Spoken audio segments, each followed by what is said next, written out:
Um, hello? Good morning.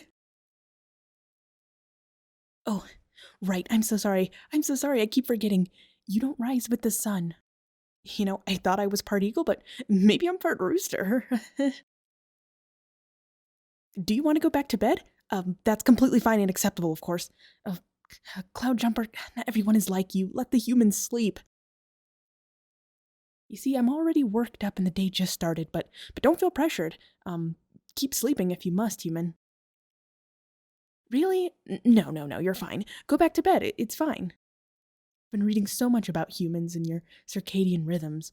Lots of studies say it's best if you actually take a few naps throughout the day instead of one long rest at night. I can make sure we carve out some time today if you want to try to take a nap in a few hours. Oh, terribly sorry I woke you so early. Please go back to bed. Okay, if you insist on getting up, at least rest a while I prepare breakfast and then I'll call you down when it's ready. Okay? Breakfast is ready. I figured we could go all out today to celebrate. Well, you have been such an asset this year, little one. The library was in such a state of disarray when you arrived that fateful day. I'm so thankful you wanted to stay and help organize everything. Some of the more delicate collections really don't need beak or paw on them, but are too heavy for Elvis, which is why you've been invaluable. You're the perfect size to get into some of those nooks and crannies of the library as well.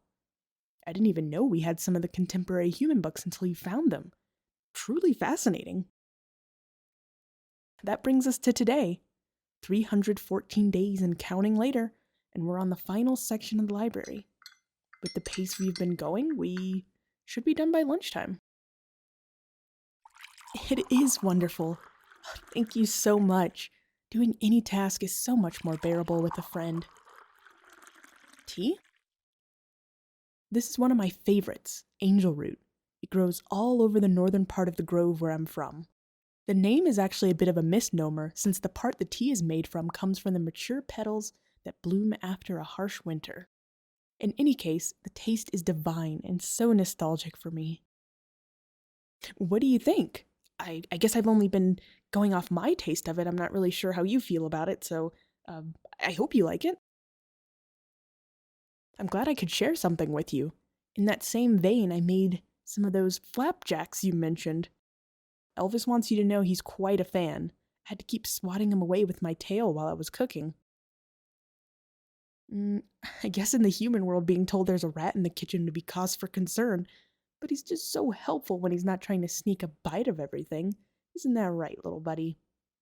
And you're very welcome, little one. We still have a few hours of work ahead of us. How about the three of us go on a little flight when we're done? I'd love to show you some more parts of the grove. Excellent. Now let's eat. Ugh, I am stuffed. But we gotta get going. Ready to get to work?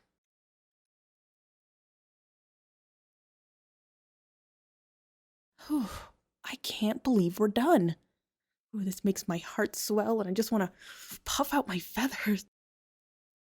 This library is my life's work, my pride and my duty to protect and preserve.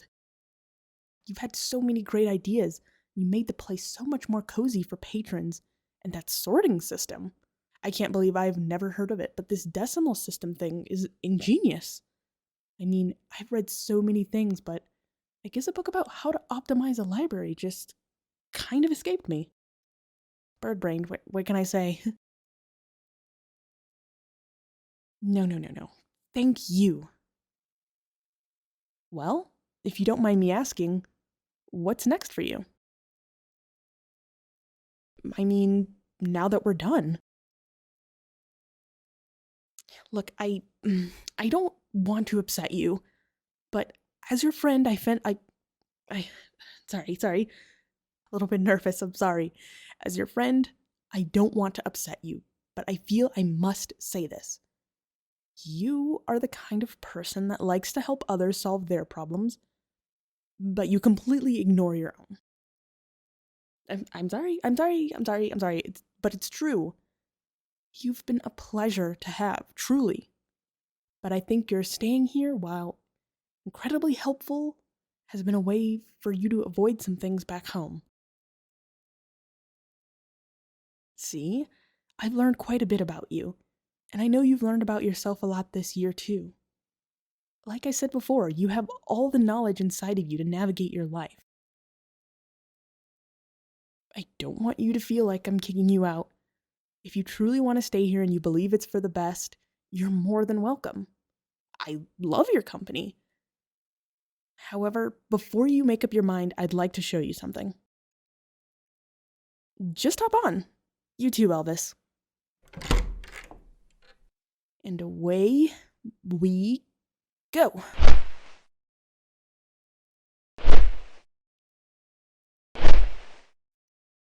As you know, the library is pretty tucked away in the grove. It's almost at the most southern part of the area, so it's more accessible to the neighboring kingdoms.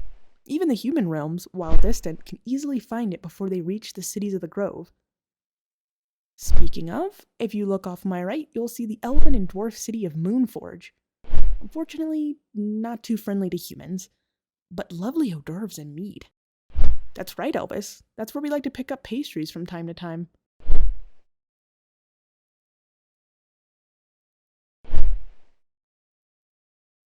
And we've been here before. If you look off my left, you'll see the grove's most beautiful feature, the Twin Falls. It was so fun splashing around there with you in the summer. You're right, the berries from the surrounding shrubs were so good. We had pie and jam, every day for weeks after spending the afternoon picking? The falls were created when a great giant split the mountainside 2 million years ago. How old is the grove? Probably somewhere around 3 million years ago. You humans weren't even a thought yet. The first giants came to the grove and shaped it with weapons crafted from the mystic forge. The city of Moonforge is named after some of the lesser forges used by them. It's said at one point it resided there, but who knows where it or the giants are now. You know, for enormous beings somehow capable of moving the earth, they are quite elusive. And now, what I want to show you. Okay, watch your head. Through the trees we go. Indeed, breathtaking. Oh, you're just cold. Oh, I'm so sorry, it does appear a bit snowy already. Oh, don't be shy. You can nestle up in my feathers. This is, after all, where I'm from, so I'm quite suited for the cold. Oh, yes, sorry for the lack of fanfare. This is what I wanted to show you. Welcome to the Roost, the most northern part of the grove, and home of many snow griffins like myself. That's right, it's completely empty. Not a soul here. Let me tell you a story. As I've mentioned before, us griffins protect priceless treasure. When we come of age, we're each assigned something to protect. Like that, we're off into the unknown to protect our assigned location or object. Now at first, I admittedly wasn't too happy to be guarding the library. I had loftier expectations. A sword, the gates to a hidden city, maybe even one of those giant forges. But away I went. I was immediately overwhelmed. I never figured myself an academic, and I was upset I'd been set to protect something I initially viewed as so simple and beneath me. Oh, if you think what we've been tidying up was a mess, you should have seen it before. Yeah, 1,000 times worse. Then the first patron came, a traveler from a faraway kingdom looking for information on a certain spell. In the end, I was so unorganized I couldn't help them find what they needed. They scoffed and cursed me. And you know, it kept going like that. People on lofty quests needing something specific, and I was never able to assist. I was utterly defeated. I wanted to quit. One day, I flew back to the Roost, but like you see it now, it was all empty. All my brothers and sisters gone off to distant lands to fulfill their duties. I sat with myself for a bit and wondered what I should do. Go back and try to take on this task, or just fly away, become a nomad, wander lands far beyond the grove. And then something I'd never seen before appeared. And now that I've met you, I realize he was a human. I was fearful but curious. I watched him approach a plant, much like... Here, much like this one. I scoffed. Being from the roost, I knew this plant and its bitter taste very well. I cautiously approached and asked what he was doing. His reply shocked me. Gathering ingredients for some of the best tea this side of the kingdom, he said. Now, at this time, I only knew of griffin things. I wasn't the tea and pastry connoisseur before you today. This was, 300 or so years ago. I scoffed. Well, that's bitterroot, one of the most vile-tasting plants of the grove. Maybe, he said, but when this plant faces the harsh cold, it blooms flowers that make the most sweet-tasting tea. He then took some items out of his bag.